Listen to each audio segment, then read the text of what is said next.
Here is when we can give the speaker a chance to speak.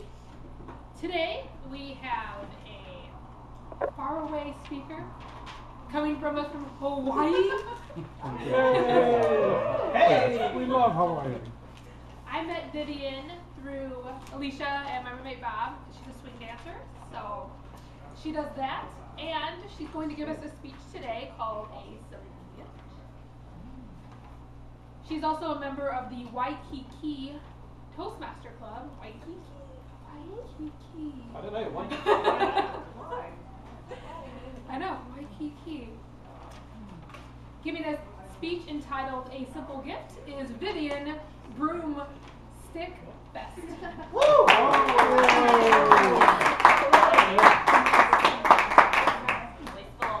Okay, so I'm not the type of person that gives people change on the street just because they're asking.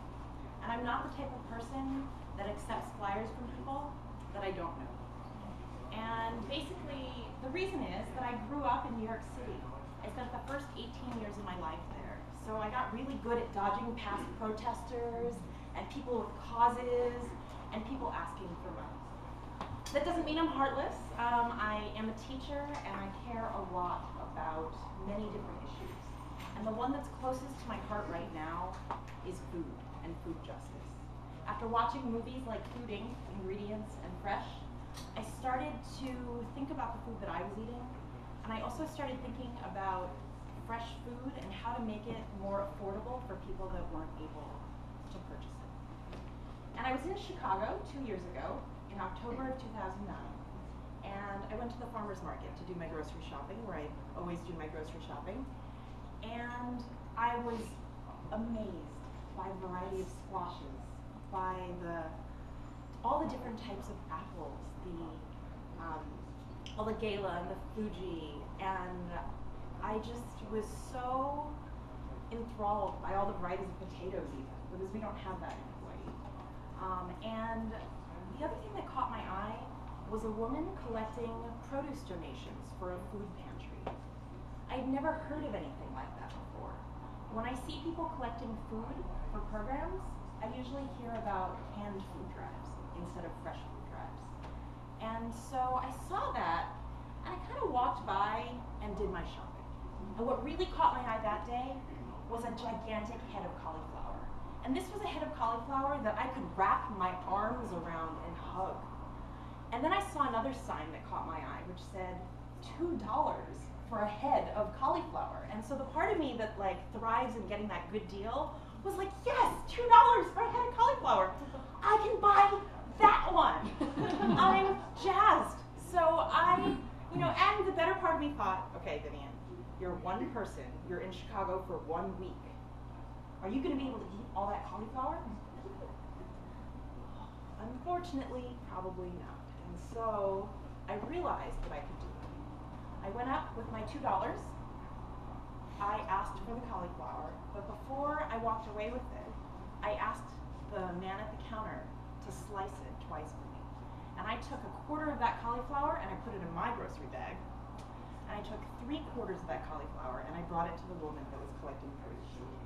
So for my $2, I got the biggest head of cauliflower I could see ever in my life. And I was able to give it to a good cause. And the more I thought about this concept, the more excited I got about it. It's something that I decided to take back to Honolulu with me. And so in January of 2010, I launched a program called Give It Fresh Today. And basically, I'm at the farmer's market, and I have a table and a donated tent, and I bought a basket from Goodwill. I made 2 little handmade signs, and I invite people to donate produce. I invite shoppers to donate extra, so they could, like me, purchase more of what they like to eat, and give some of that to feed the homeless and to feed the hungry. I asked people to buy extra if they could afford it, because I think one of the reasons why local ag is, or why farmers market produce is so expensive, is because there isn't that market for it necessarily, and they have to charge that much. And so if more people were buying more local produce, the prices might be able to come down. And so if people are able to buy extra, now they have a way to funnel some of that money into organizations that are feeding the homeless. And so asking people to buy more if they can afford it. And then the other thing that happened is that people who live in Hawaii, who have gardens and who have fruit trees, started to call me and ask, hey, can we bring things from our gardens? And I said, yeah, of course. You know, I'm gonna have this be a central place for people to donate food.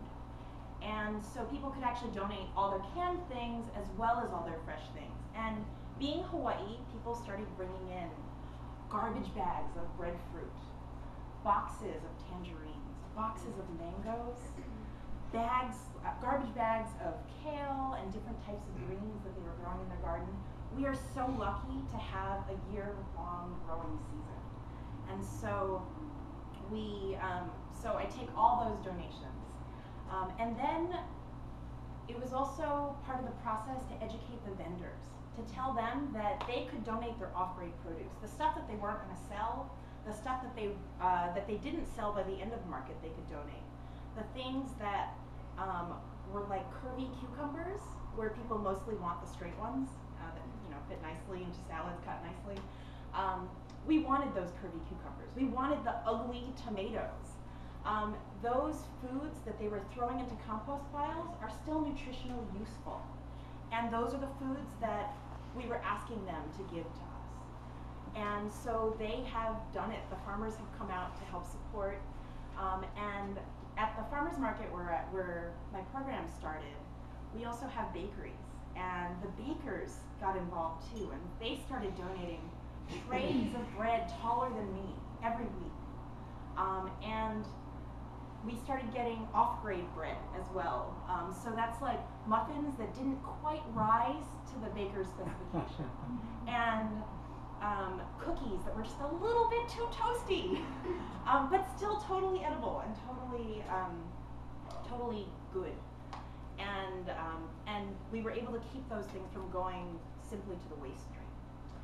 So basically, I am sharing this idea with you all because I think it's about time we all started thinking about how we use our local food resources, and that we started to think about how we could use our food resources more wisely. When we shop for food, thinking about sharing food. When we buy fresh food, thinking about buying more fresh food for organizations that would have a hard time buying it otherwise. So basically, lots of people have heard of canned food drives. And so it's really important to spread this simple idea that real food is a real gift that makes a real